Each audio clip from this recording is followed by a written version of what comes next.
Est-ce qu'un jour votre maison sera contrôlée par Apple? Ou encore par Google, par Amazon? Ça fait peur, hein. Alors, on n'en est pas encore là. Avec les assistants vocaux tels que la Google Home, Amazon Echo, tu peux déjà faire quelques trucs. On leur cherche encore un intérêt réel, autre que de lui demander de te chanter joyeux anniversaire. C'est plus un assistant qui répond à tes questions, envoie un message, lance une musique, que vraiment quelque chose qui contrôle ta maison, mais on s'y dirige. Pour que ce soit possible, il va falloir améliorer ces assistants, mais il va surtout falloir qu'on ait des maisons entièrement connectées. De ton frigo jusqu'à tes volets, en passant par la lumière et le son. En parlant de lumière, tout ça existe déjà, mais c'est pas encore arrivé chez toi. Pour plusieurs raisons, ça coûte cher, c'est pas encore parfait et pas toujours très bien intégré. Je te parle de ça maintenant parce que si tu as regardé la conférence d'Apple, tu dois savoir qu'ils ont présenté un assistant vocal. Alors c'est difficile de le comparer avec ce que fait Google par exemple, parce qu'ici on est sur un produit un peu différent. Au-delà d'être un assistant, ce qu'Apple appelle le HomePod est une enceinte intelligente comme pourrait le faire Sonos. Donc on est sur un réel produit audio avec Siri. On va pas s'arrêter sur le design dans cette vidéo, faites-vous votre propre avis. Gardez juste en tête que c'est une enceinte, donc à partir du moment où vous dites que c'est moche, montrez-nous ce qu'est une belle enceinte pour vous. Parce que sinon ça va faire comme avec la copoterie d'Apple où tout le monde lui crachait dessus mais personne n'était capable de trouver plus beau. Ou moins moche. Bref, aujourd'hui on va plus s'intéresser à ce type de produit dans sa globalité. Quelle que soit la marque, est-ce qu'une grosse canette posée sur la table du salon pour répondre à vos requêtes vous intéresse? Est-ce qu'à l'avenir vous voyez lui demander d'allumer la lumière du salon, de jouer une playlist, de vous faire un café? Je vous laisse y répondre, c'est un long débat que je trouve intéressant, donc je vous invite à argumenter votre avis dans les commentaires. Personnellement, je suis assez perplexe. Je suis pas certain qu'à terme on passe par de la voix, je vois un truc bien plus discret, mais à court terme, oui. Finalement la question ne se pose pas vraiment puisque le marché semble prendre secours pour qu'Apple propose un nouveau produit.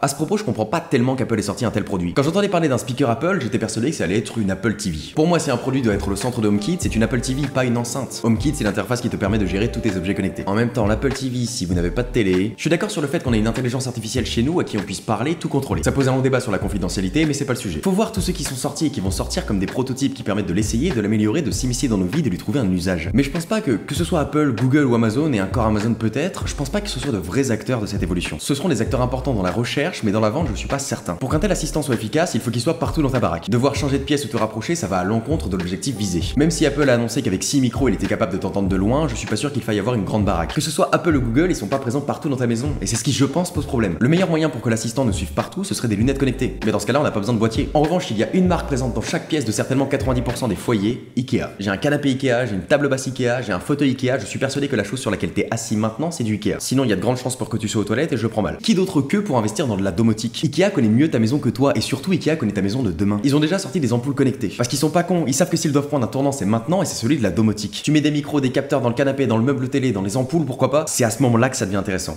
Et aussi flippant. Tu n'achètes pas un objet connecté, c'est ta maison qui l'est. Et si Ikea était le Apple de demain? Une entreprise innovante qui ne te vend pas un produit mais une expérience. Des meubles qui communiquent entre eux, un écosystème chez toi. Là se pose la question de l'alimentation. Et j'ai bien une piste à te donner, mais je suis pas certain que ça plaise aux flippés des ondes, alors je vais m'arrêter là. Juste avant de te quitter, Ikea a lancé une section au sein de l'entreprise qui s'occupe de la thématique de l'intelligence artificielle. Il y a même un site très bien fait de sondage qui pose des questions aux gens sur l'IA. Une des questions étant, si vous deviez parler à une intelligence artificielle, vous préféreriez qu'elle ait une voix robotisée ou humaine? Ça en dit beaucoup. Dis-moi ce que tu penses de tout ça dans les commentaires, en toi je veux du visionnaire. Merci à tous, c'était Léo Duff.